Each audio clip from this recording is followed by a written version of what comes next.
ஐயா துணை அகிலம் கல்வி சாலை ஆராய்ச்சி நிறுவனத்தில் இணைந்திருக்கின்ற அனைத்து அன்புள்ளங்களையும் அன்போடு வரவேற்று நாம் இன்றைய பாடப்பகுதிக்குள் செல்ல இருக்கின்றோம். இன்றைய பாடப்பகுதி ஐயா நமக்கு அருளுகின்ற அந்த வெஞ்சை பகுதியை பார்க்க இருக்கின்றோம்.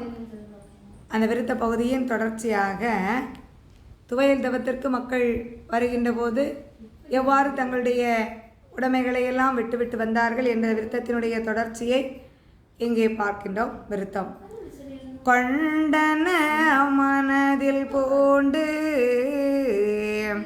குருவராதஞ்சம் என்று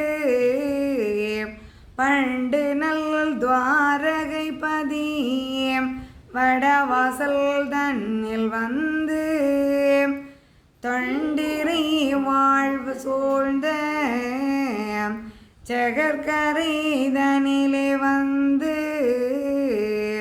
கண்டுடன் பதியில் போக்கிய கருத்துடன் இருந்தாரந்தே.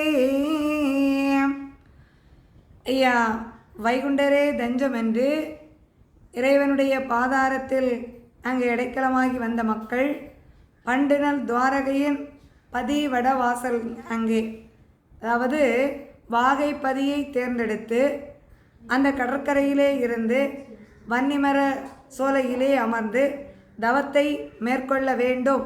ஆகவே குருபரா தஞ்சம், இறைவரே நீரே தஞ்சம் எங்களுக்கு, இனி இந்த உலகில் எந்தவித பற்றுகளும் எங்களுக்கு கிடையாது என்று சொல்லி தொண்டிரை வாழ்வது சூழ்ந்த ஜெகற்கரை, அதாவது அந்த கடல் கரையிலே வந்து அங்கு அமைந்திருந்த அந்த பதியினுடைய சிறப்பை கண்டு அந்த இறைவனே தஞ்சம் என்று கருத்தினுள் அங்கே இருந்தார் அன்றே. ஒரே கருத்தாக வேறு எந்தவித சிந்தனையும் இல்லாமல் ஐயா சிவசிவா அரகரா என்ற அந்த நாம ஜபத்தோடு தவத்தை அங்கே துவங்கி அந்த தவத்தை அங்கே அவர்கள் செய்து கொண்டிருந்தார்கள்.